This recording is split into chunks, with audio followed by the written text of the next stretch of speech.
I'm speaking with Faith Erin Hicks, and as I was just telling her, and I mean this seriously, I think she's one of the most dedicated cartoonists around.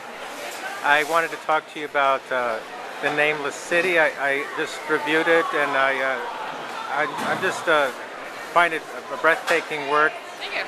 And I know you've done an interview with Viz Media. You're talking about your love for manga, and I clearly see that going on in the Nameless City. And I'm curious if we could just jump right into that, and you can maybe tell us how you came about with the story, because the writing is just as important as the artwork. Could you tell us about the origins of the Nameless City? So originally I was just developing this fantasy story idea that was, I guess, the very genesis of Nameless City. But it wasn't, in terms of setting and in terms of the world, it was definitely not the story that was eventually published. So, I was just developing this fantasy story idea that I had about two kids in a city, and one was a member of the ruling elite and the other was a street kid orphaned by conflict. But then alongside that, I was also reading a lot about 13th century China. It was just a time period that I was very interested in. I was interested in the Yuan dynasty, the reign of Comicon. So my historical research, which, I was just doing for fun on the side, started influencing this fantasy story that I was working on. So I was like, okay, well, why not mesh the two and actually make this a fictional world based on 13th century China, based on the Yuan dynasty. Then the Nameless City came about. It was a combination of both my research and then also some themes and characters that I developed on my own.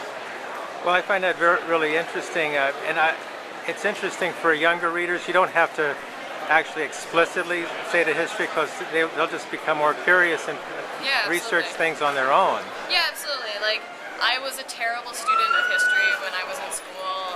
I was more interested in drawing. I wasn't interested in reading, thick, complicated books. But history became a lot more interesting to me when I was an adult and when I could do it on my own and explore time periods that I was more interested in.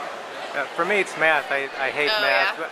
Although I don't hate it anymore, but unfortunately I wasn't into it as a kid. Math is just one of those necessary things you need, but I can't say I've ever looked at it seriously. But kids out there, please do your math homework. Yeah. And I just will rattle off a few things. There's over 10 graphic novels you've done, starting way back when you were still in high school, Demonology 101. Yep. And some of these titles, they look like they're made up, and they're not. They're real books. The Last of Us, American Dreams. Nothing can possibly go wrong. That one sounds like it's made up, but I know it's not. That one is great. That title was actually, my editor picked that title, and I think it is super funny, and it really suits the book, because the book is a high school book about two guys. One's a jock, one's a nerd, and they've been friends for a really long time. And then they end up competing against each other in a high school election, and things go horribly wrong from there. So it's a ridiculous book. It has a lot of slapstick comedy, a lot of action in it, so the title totally suits.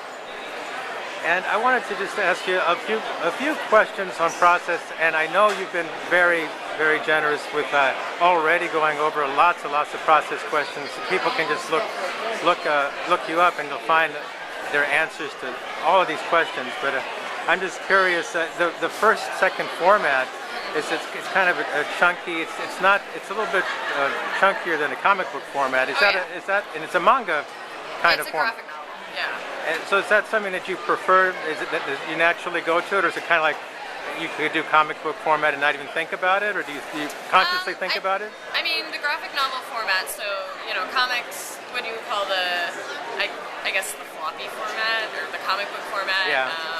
That would be typically they are 24 or 22 pages long, and they are issues released monthly. So it's a very serialized process.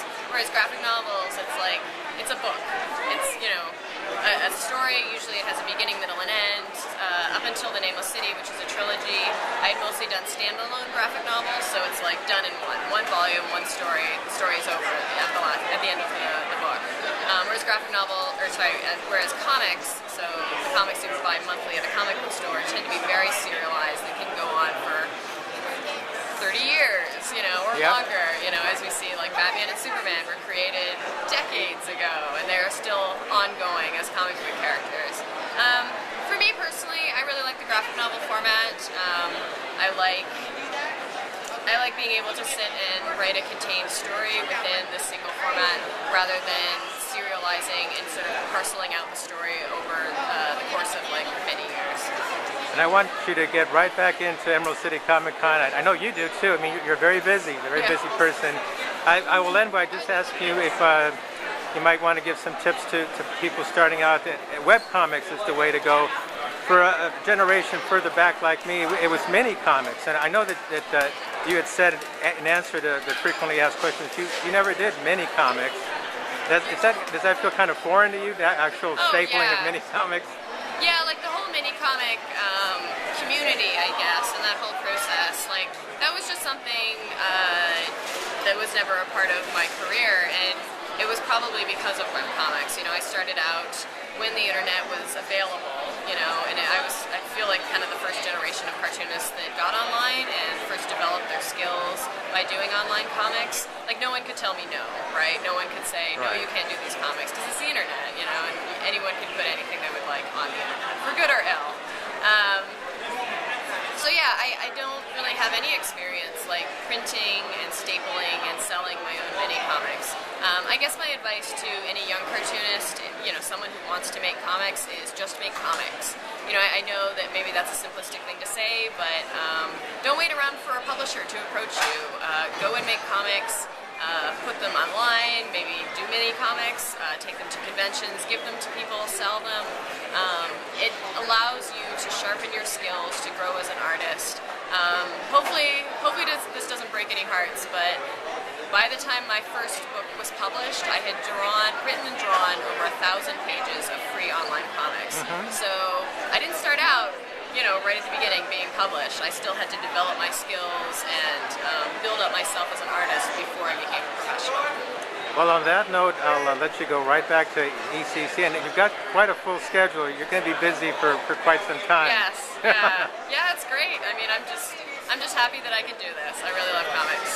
Well, thank you so much, Faith. No problem. Thank you for having me.